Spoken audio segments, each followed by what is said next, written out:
మనము దేవుని నుంచి ఏది పొందాలన్నా మన ఆలోచన విధానాన్ని దేవునికి మనం సమర్పిస్తూ, మన వాక్యము తీసుకుని వాక్యంలో ఉన్న చిత్రాన్ని మనం గ్రహిస్తూ, నేత్రములు విప్పి దేవుని కోణము నుంచి చూస్తూ అది హృదయంలో భద్రపరుచుకుంటూ అది పలుకుతూ ఉన్నప్పుడు ఖచ్చితంగా నువ్వు దేవుని యొక్క వాగ్దానం నువ్వు అనుభవించగలవు.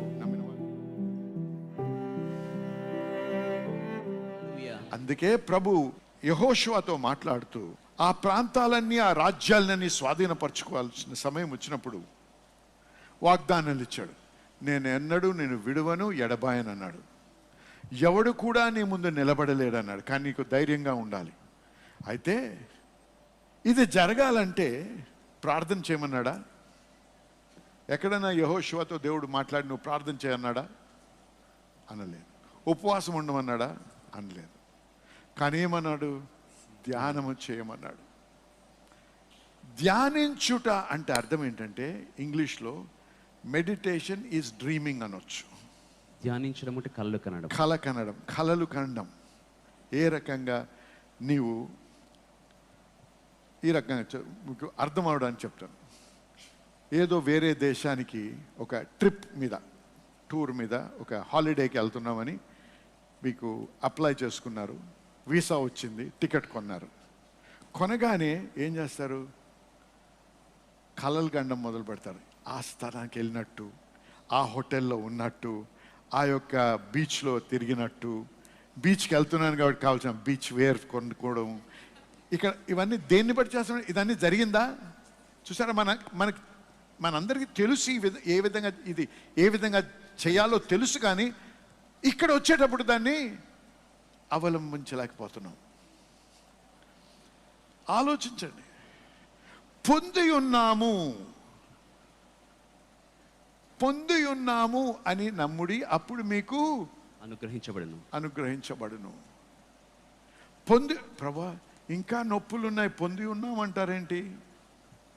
నువ్వు ఇంకా ఫ్లైట్ ఎక్కలే కానీ ఇక్కడే సంతోషపడుతున్నావు కదా, ఇది చేద్దాం అది చేద్దామని. మరి అర్థమైంది మీ అందరికి నేను చెప్పేది? ఆ విధంగా ప్రార్థన.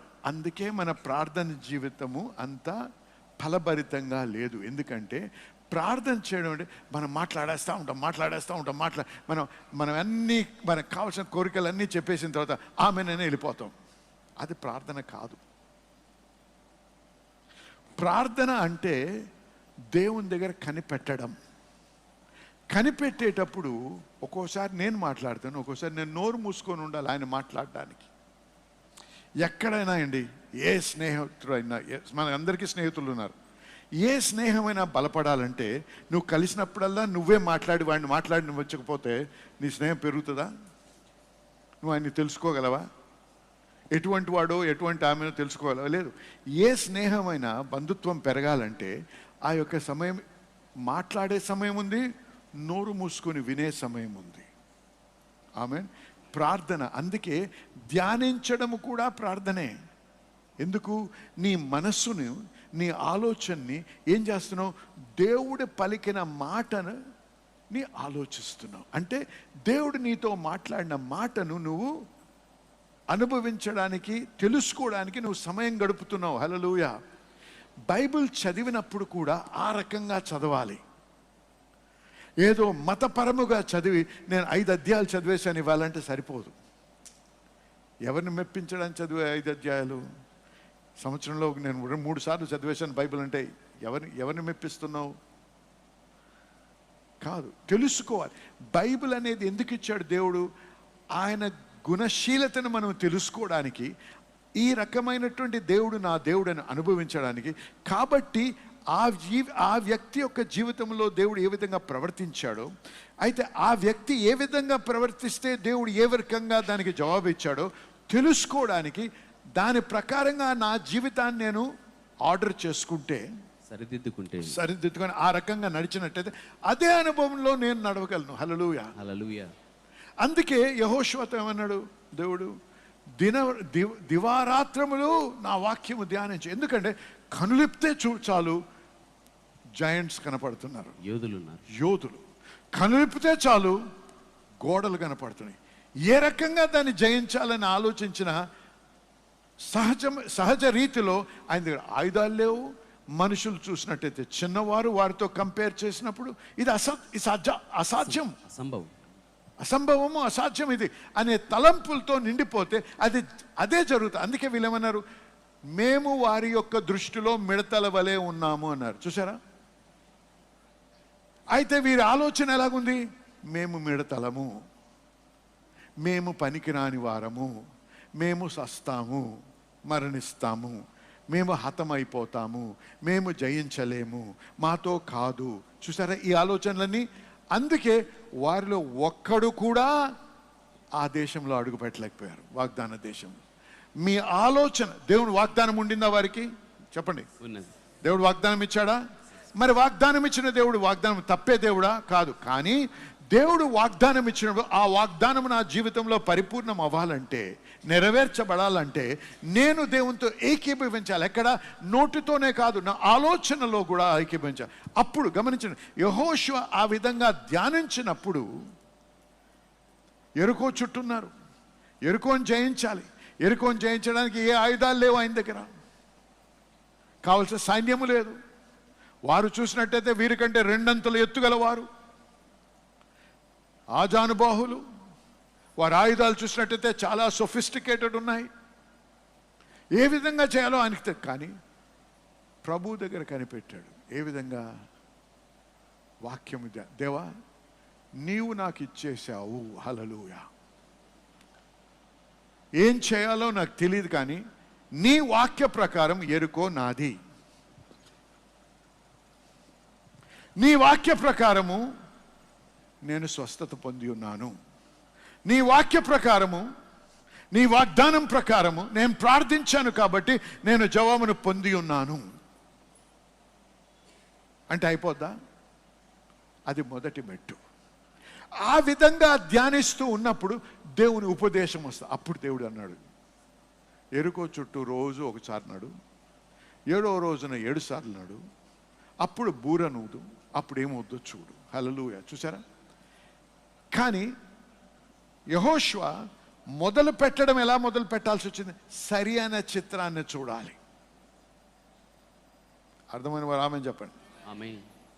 మీరు ఏ సమస్యలో ఉన్నారో దేవుని వాక్యంను ఆధారపరుచుకొని నేను పలకగలను. ఏమని? ఖచ్చితంగా జయిస్తావు, ఖచ్చితంగా ఆ వ్యాపారంలో ఎదుగుతావు, ఖచ్చితంగా మంచి ఆరోగ్యంతో జీవిస్తావు, ఆ బంధకము నుంచి నువ్వు విడుదల పొందుతావు. హల్లెలూయా. నేను చూస్తే సరిపోదు ఆ చిత్రం, నీవు చూడాలి. నీ జీవితాన్ని బట్టి నేను చితికిన స్థితిలో చూడను నన్ను, నేను ఎప్పుడు కూడా హెచ్చించబడిన స్థితిలో చూస్తాను. హల్లెలూయా. ఈ ఆయుధము కూడా నాకు హాని చేయలేదు, అది చూడాలి. హల్లెలూయా. ఈ అనారోగ్యము నన్ను తాకలేదు. హల్లెలూయా. 1000 మంది నా పక్కన పడిన, 10,000 మంది, 1,000 may fall at my side and 10,000 at my right hand, but it shall not come nigh me. ఆ చిత్రాన్ని చూడాలి. ఆమేన్.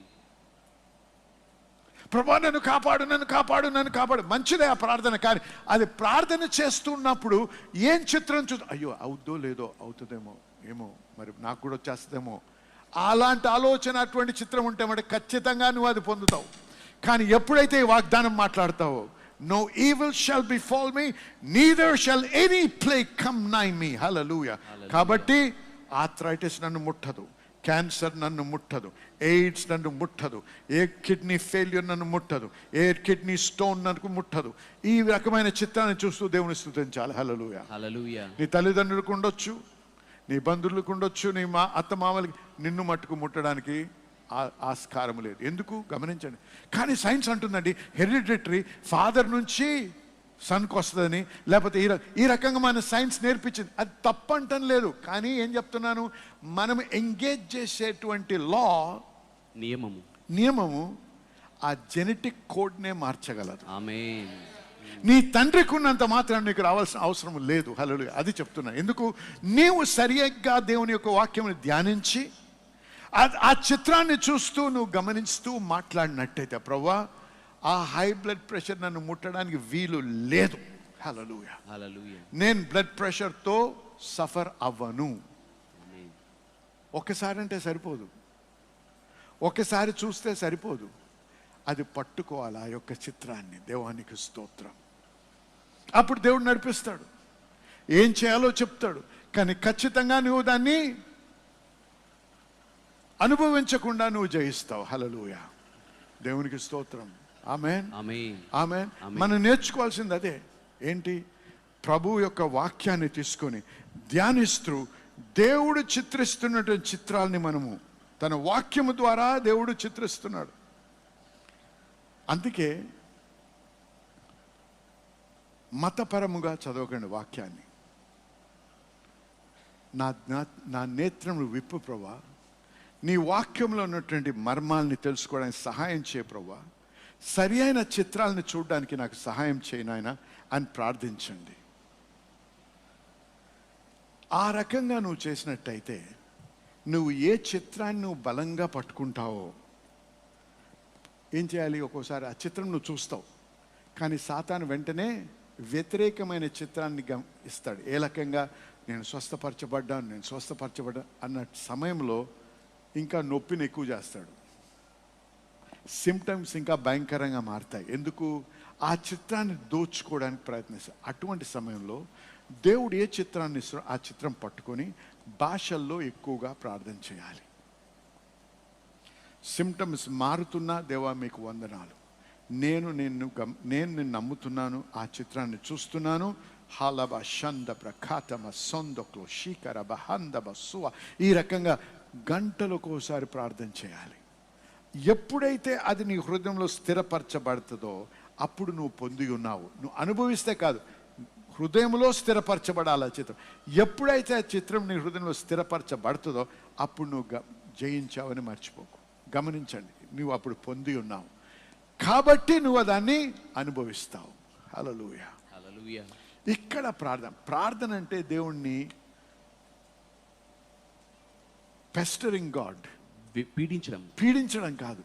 దేవుణ్ణి ఎప్పుడు ఇస్తావు ప్రభా? ఇంకెంతకాలం ప్రార్థన చేయాలి ప్రభా? ఎన్నిసార్లు ఉపవాసం ఉండాలి ప్రభా? నువ్వు అసలు ప్రార్థనకి జవాబు ఇస్తావా ప్రభా? నువ్వు ప్రార్థన జవాబు ఇచ్చే దేవుడు పోయినా ప్రభా? ఈ రకమైన ప్రార్థనలు సినిమాకి సంబంధించినవి, వాక్యానికి సంబంధించినవి కావు. నేను చెప్పేది సత్యం అయితే ఆమెను చెప్పండి. ఆమె అవన్నీ సినిమాల్లో నేర్చుకుంటారు, కానీ సినిమాలు నేర్చుకున్నామనిలేదు దేవుడు. అందుకే చర్చికి రమ్మన్నాడు, సినిమాకి వెళ్ళమనిలేదు. అనేక మంది సినిమా టైప్ ప్రార్థనలు చేస్తారు. వాడు ఒక విగ్రహంతో మాట్లాడుతూ ఉంటాడు, అది సినిమాలో నేర్పిస్తాం. మనము విగ్రహాలతో మాట్లాడం, విగ్రహాలని ప్రశ్నిస్తూ ఉంటాడు. మనం విగ్రహాలతో ప్రశ్నించము, సంభాషించం కూడా. అది రాయి, అది మట్టి. మనము సంభాషించే దేవుడు నిజమైన సజీవుడైన దేవుడు. హల్లెలూయా, హల్లెలూయా. చెవులు కలిగిన దేవుడు, ఆమేన్. వినగలిగిన దేవుడు, జవాబుని ఇవ్వగలిగిన దేవుడు, ఆమేన్. హల్లెలూయా.